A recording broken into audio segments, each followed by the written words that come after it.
मैंने पूछा कि ये जिंदगी क्या है, उसने तिनका उठा के तोड़ दिया। तो सम्मानित साथियों, हमारी आपकी जिंदगी इतनी ही है। और अभी हमारे सम्मानित पूर्व के वक्ताओं ने समाज में व्याप्त तमाम कुरीतियों पर चर्चा किया और मेरी अपनी समझ से बाबा साहब का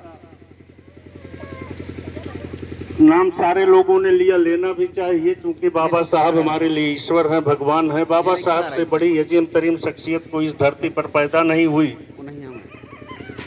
लेकिन सिर्फ एक बात कहना चाहता हूं सम्मानित साथियों, कि जो बाबा साहब का पहला मिशन था शिक्षित बनने का, वो हमारा सपना कहीं से मुल्क आजादी के 75 सालों के बाद भी पूरा नहीं होता दिख रहा है। अभी हम लोग बात कर रहे थे 14 अप्रैल की तैयारियों की।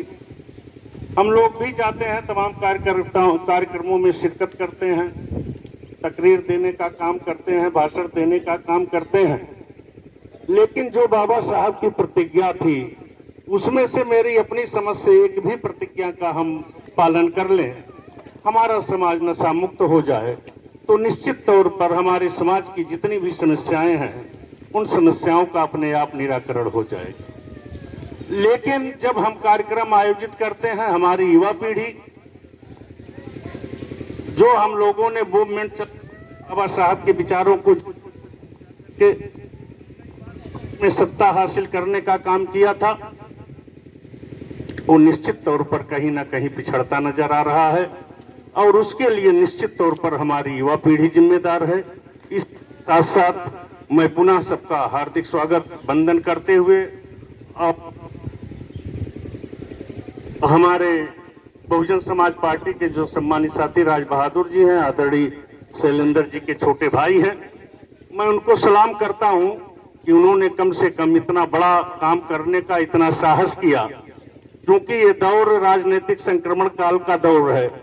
तो इस समय ये हिम्मत करना कि हम पुरानी परंपराओं को तिलांजलि दे करके, पुरानी परंपराओं को तोड़ करके एक नई परंपरा का शुरुआत कर रहे हैं, ये निश्चित तौर पर हमारे समाज के लिए और हमारे देश के लिए निश्चित तौर पर एक अच्छा कदम है। और मैं तो ये निवेदन करूंगा अपने विशेष रूप से जो हमारे यहाँ शेड्यूल्ड कास्ट के लोग हैं, चमार जाति के लोग बैठे हैं, कि हमको साहस करना पड़ेगा कि ये जो मृत्यु भोज है, मरणोपरांत जो हमको तमाम दुख तकलीफों के साथ लोगों को ये भी करना पड़ता है, न जाने जिसकी इतनी क्या हैसियत है, लाखों लाख रुपया लोग खर्च कर देते हैं।